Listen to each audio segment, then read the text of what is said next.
More than 14 years ago, after al-Qaeda attacked our nation on 9/11, the United States went to war in Afghanistan against these terrorists and the Taliban that harbored them. Over the years, and thanks to heroic efforts by our military, our intelligence community, our diplomats, and our development professionals, we pushed al-Qaeda out of its camps, helped the Afghan people topple the Taliban, and help them establish a democratic government. We dealt crippling blows to the al-Qaeda leadership. We delivered justice to Osama bin Laden. And we trained Afghan forces to take responsibility for their own security. And given that progress, a year and a half ago, in December 2014, America's combat mission in Afghanistan came to a responsible end. Compared to the 100,000 troops we once had there, today fewer than 10,000 remain. And compared to their previous mission, helping to lead the fight, our forces are now focused on two narrow missions: training and advising Afghan forces and supporting counter-terrorist operations against the remnants of al-Qaeda as well as other terrorist groups, including ISIL. In short, even as we've maintained a relentless case against those who are threatening us, we are no longer engaged in a major ground war in Afghanistan. But even these narrow missions continue to be dangerous. Over the past year and a half, 38 Americans, military and civilian, have lost their lives in Afghanistan on behalf of our security. And we honor their sacrifice. We stand with their families in their grief and in their pride. And we resolve to carry on the mission for which they gave their last full measure of devotion. This is also not America's mission alone.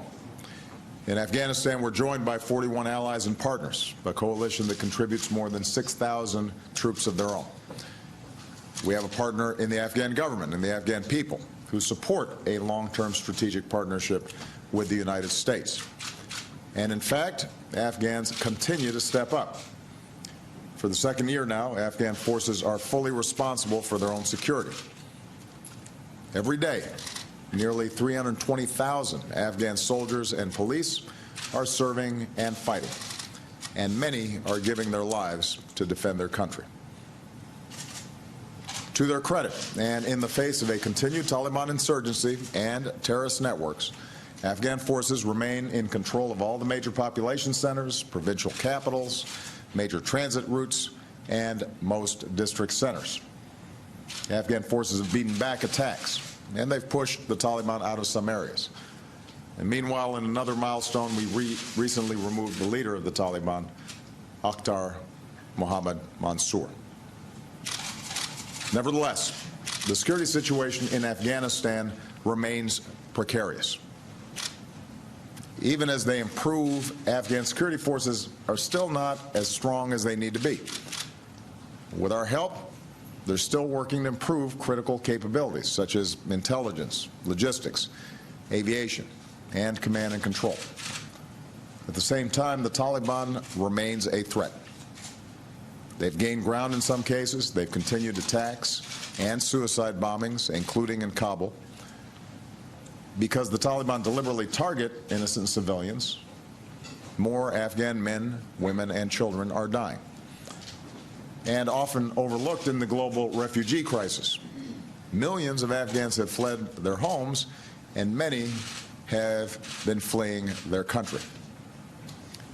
Now, as President and Commander-in-Chief, I've made it clear that I will not allow Afghanistan to be used as safe haven for terrorists to attack our nation again. And that's why I constantly review our strategy with my national security team, including our commanders in Afghanistan. In all these reviews, we're guided by the facts, what's happening on the ground, to determine what's working and what needs to be changed. And that's why at times I've made adjustments. For example, by slowing the drawdown of our forces, and more recently, by giving U.S. forces more flexibility to support Afghan forces on the ground and in the air. And I strongly believe that it is in our national security interest especially after all the blood and treasure we've invested in Afghanistan over the years, that we give our Afghan partners the very best opportunity to succeed. Upon taking command of coalition forces this spring, General Nicholson conducted a review of the security situation in Afghanistan and our military posture. It was good to get a fresh set of eyes. And based on the recommendation of General Nicholson, as well as Secretary Carter and Chairman Dunford, and following extensive consultations with my national security team, as well as Congress and the Afghan government and our international partners, I'm announcing an additional adjustment to our posture. Instead of going down to 5,500 troops by the end of this year, the United States will maintain approximately 8,400 troops in Afghanistan into next year through the end of my administration. The narrow missions assigned to our forces will not change. They remain focused on supporting Afghan forces and going after terrorists.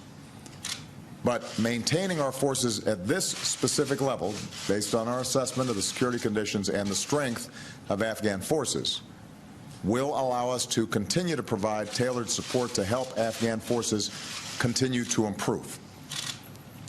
From coalition bases in Jalalabad and Kandahar, we'll be able to continue supporting Afghan forces on the ground and in the air, and we continue supporting critical counterterrorism operations.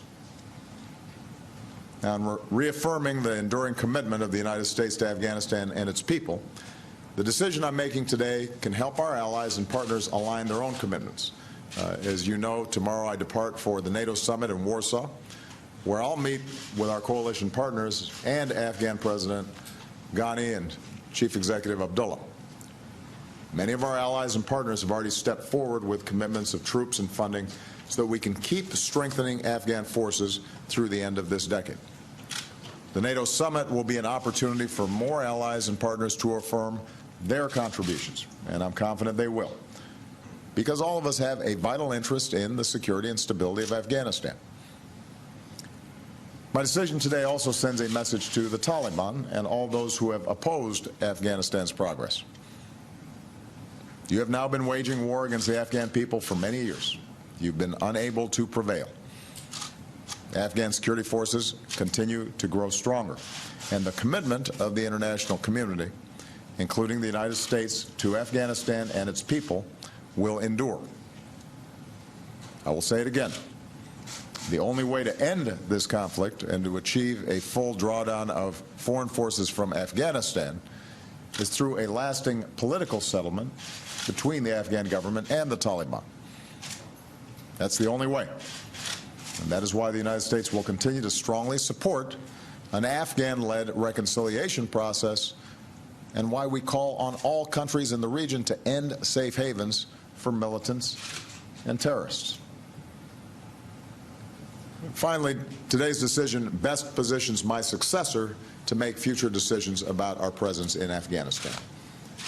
In January, the next U.S. president will assume the most solemn responsibility of the Commander-in-Chief, the security of the United States and the safety of the American people. The decision I'm making today ensures that my successor has a solid foundation for continued progress in Afghanistan, as well as the flexibility to address the threat of terrorism as it evolves. So in closing, I want to address directly what I know is on the minds of many Americans, especially our troops and their families who've borne a heavy burden for our security. When we first sent our forces into Afghanistan 14 years ago, few Americans imagined we'd be there in any capacity this long. As president, I focused our strategy on training and building up Afghan forces. It has been continually my belief that it is up to Afghans to defend their country. Because we have emphasized training their capabilities, we've been able to end our major ground war there and bring 90% of our troops back home. But even as we work for peace, we have to deal with the realities of the world as it is. And we can't forget what's at stake in Afghanistan. This is where al-Qaeda is trying to regroup. This is where ISIL continues to try to expand its presence. If these terrorists succeed in regaining areas and camps where they can train and plot, they will attempt more attacks against us. We cannot allow that to happen. I will not allow that to happen. This September will mark 15 years since the attacks of 9/11. And once more, we'll pause to remember the lives we lost. Americans and peoples from around the world. We'll stand with their families who still grieve. We'll stand with survivors who still bear the scars of that day. We'll thank the first responders who rushed to save others. And perhaps most importantly, we'll salute our men and women in uniform, our 9/11 generation, who have served in Afghanistan and beyond for our security. We'll honor the memory of all those who've made the ultimate sacrifice, including more than 2,200 American patriots who have given their lives in Afghanistan. As we do, let's never forget the progress their service has made possible. Afghanistan is not a perfect place. It remains one of the poorest countries in the world. It is going to continue to take time for them to build up military capacity that we sometimes take for granted. And given the enormous challenges they face, the Afghan people will need the partnership of the world, led by the United States, for many years to come. But with our support, Afghanistan is a better place than it once was. Millions of Afghan children, boys and girls, are in school. Dramatic improvements in public health have saved the lives of mothers and children. Afghans have cast their ballots in democratic elections and seen the first democratic transfer of power in their country's history. The current national unity government continues to pursue reforms, including record revenues last year, to strengthen their country and over time help decrease the need for international support. That government is a strong partner with us in combating terrorism. That's the progress we've helped make possible. That's the progress that our troops have helped make possible, and our diplomats and our development personnel. That's the progress we can help sustain in partnership with the Afghan people and our coalition partners. And so I firmly believe that the decision I'm announcing today is the right thing to do for Afghanistan, for the United States, and for the world. May God bless our troops and all who serve to protect us. May God bless the United States of America.